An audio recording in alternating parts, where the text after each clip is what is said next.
Henry Kissinger allegedly said that Germany is too small for the world, but too big for Europe. What does that mean in perspective? That means that Germany, centered in the heart of Europe, with its massive population, resources, and geography, is basically too big for Europe, since it is by far the largest country in Europe regarding its resources and possibilities, and it's surrounded by smaller countries that are constantly afraid of it in one way or another. And on the other hand, it is too small to be a global hegemon or to be one of the leading world powers, and it has failed in competing with the similar every time it tried. Unfortunately, there is something similar going on in Germany right now that tends to resolve to memories of the attempts in 20th century of Germany to become a world power. First of all, their vote in the Security Council of the United Nations.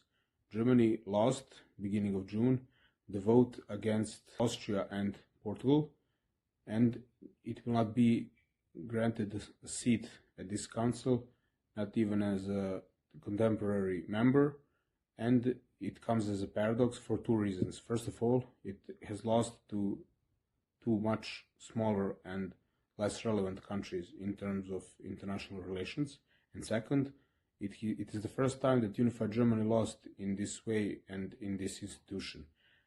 And unfortunately for them, they have been trying for years to become a permanent member of the Security Council of the United Nations, but that will never happen for two reasons. First of all, the United Nations itself, and especially the United Nations Security Council, is founded by member states of the Allied coalition in the World War II.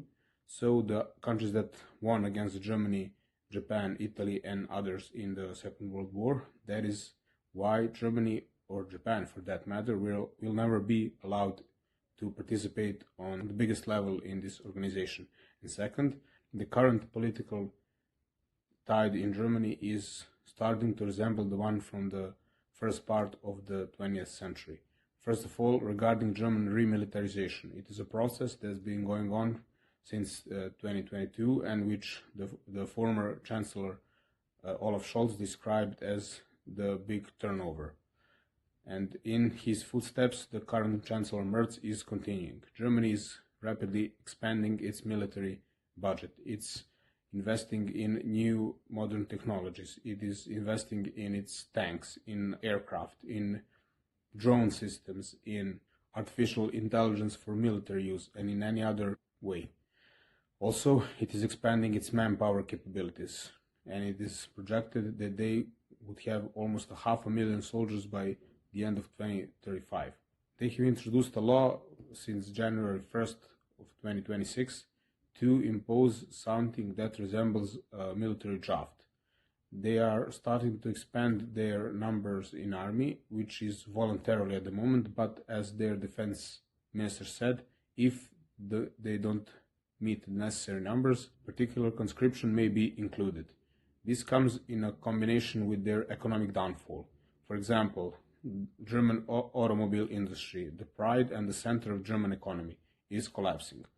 Volkswagen, Porsche, and other big names of German car industry are rapidly closing down their factories, firing people, and losing the race with Chinese regarding the export of cars, especially in terms of the new sophisticated green vehicles operating not on traditional fuels but on the new technologies and systems.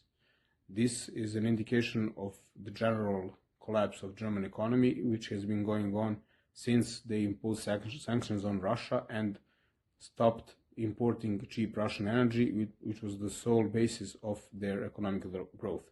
The formula for their growth was cheap Russian energy plus German advanced technology equals economic growth. Now that equation is out of the window since they imposed heavy sanctions on Russia. This, with other factors such as crisis in society regarding migrations and other topics, results to the fact that there are now big protests in Germany which are demanding Chancellor Merz to leave and for early elections in Germany. The world observes these processes, and it is not without a fear that something similar to what Germany did in first half of the 20th century may occur again. More or less all the factors are in place.